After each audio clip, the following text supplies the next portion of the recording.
And we're joined now by Dr. Lillian Ajakaiye to talk more about the diabetes, and of course she's an obstetrician and specialist in chronic disease. Thank you for joining us. We appreciate your time. Nigeria has the highest diabetes incidence in sub-Saharan Africa, with about 3 million adults living. And more concerning is that 90% of Nigerians, stand the risk of this disease. Speak to us. How worried are you, and why the sharp increase? Thanks for having me. It's really disturbing that there's been an increase in the prevalence rates. According to WHO, generally in Africa, we have over 24 million people currently living with diabetes. And it's also been projected that, say, by 2045, we'll have over 54 million people. And that's really alarming. And we found that the risk factors that have really predisposed to this is lifestyle. So the diet we take, the kind of diet, our diets are more of carbohydrate-based diets. Lack of exercise, sedentary lifestyle has also been implicated. And then majority of us are obese. Funny enough, even with the economic situation, we still find people being obese in the country. This has been largely found to be the major risk factors. Type 2 diabetes is actually most common, more common than type 1. Type 1 is the type where the body sort of starts fighting and destroying the cells that the cells that produces insulin, such that the body doesn't have enough to mop up the glucose in the system. Type 1 is common in children and commoner in some adolescents. However, type 2 is the type we can prevent, which that can be done through lifestyle measures, where we look at working on having to exercise, healthy diet, more of balanced diet. So the era of where they say diabetic patients shouldn't eat some specific food is not really that anymore. It's more of eating in portions. Things have changed. So you find eating in portions being a better option rather than saying... So we'll get to how to prevent that in a moment. Yes, but, I mean, you were talking about type 1, type 2. It means that we have different types of diabetes. There are different types. Talk to us about the major symptoms to watch out for. So now, major symptoms to watch out for is that sudden feeling of thirst.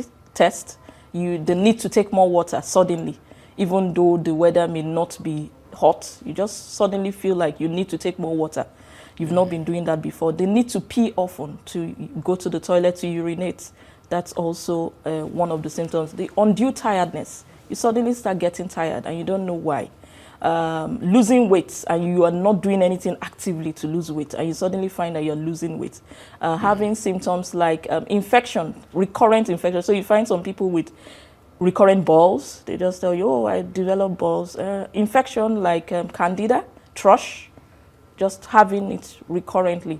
These are the major symptoms that would be a pointer to say, oh, one may have diabetes and would need to screen to find out.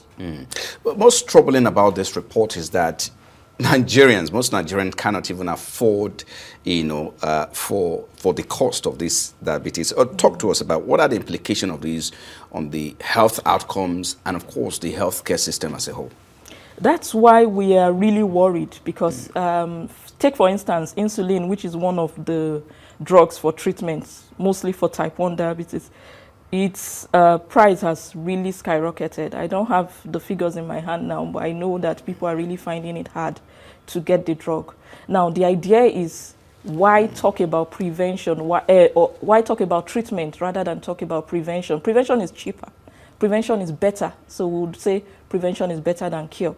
So we are trying to focus on seeing how we can prevent the disease rather than treating, because treatment now is out of the reach of majority of Nigerians. So we are focusing more on trying to prevent and picking it up early so that we don't get to the situation where we have to really depend on drugs. So lifestyle measures is also a way to sort of prevent and also even treat because we don't say drugs first.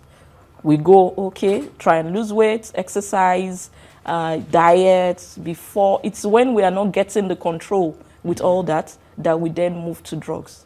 Apart from a shift in lifestyle measures, of course, speak to us, we are told that the type 2 diabetes, for instance, account for over 90% of the cases. Speak to us, is this disease a death sentence? Is this preventable, right?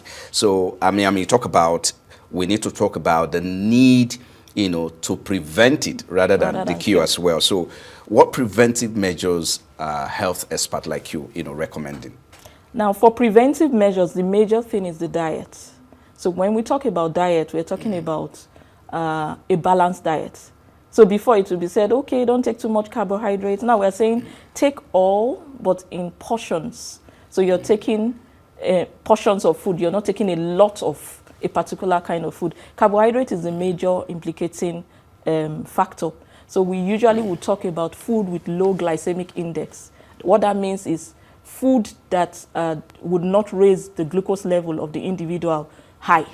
So there are a lot of foods like that. So for instance, fruits like apples, avocados. So that idea of telling a diabetic patient not to eat fruit is also a wrong notion. So there are fruits that would help even for that have a low glycemic index that a diabetic patient can take. So we're talking of avocados, fruit, plums, cherries, that would help. Then exercise. So sedentary lifestyle is so common. So you find people who just go to work, they sit in one place, they don't really do much of activity, but they feel that they are working. So you're recommending that people should engage in exercise. Exercise, take a walk, active exercise, take a walk, no matter how it is. No. Maybe a light walk on your street, swimming, something to really make you move around. So a lot of us are having the sedentary lifestyle, and that's not helpful. That's predisposing us more. Also, deprivation of sleep, because with not sleeping, there's release of stress hormone. And stress hormones are diabetogenic. What that means is that with that release, there's increase in factors that can lead to diabetes. So sleep deprivation has also been implicated. So it's recommended that you get at least 7 to 8 hours of sleep a day. Just before I let you go, speak to us about, you talk about lifestyle, and that data, is showing right now, especially from this report, that, that there are geographic disparities with the South-South, the Northwest. You talk about, of course, you also talk about other, region as well, which has been put, for instance, the Northwest is the lowest with about 3%, while the South-South is nearly around 10%. So what factors do you think, might be influencing this rate? Because this is a report that is that we're wondering, the South-South, so what's happening? Why is the South-South, more in terms of the rate of those people living with the condition?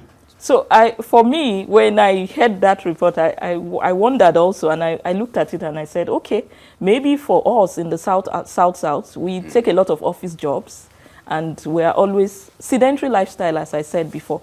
So you're sitting in one place, you're doing your office work. Now in the North, there's more of walking around. There's a lot of movement. You understand? People who go to trade, people who move around.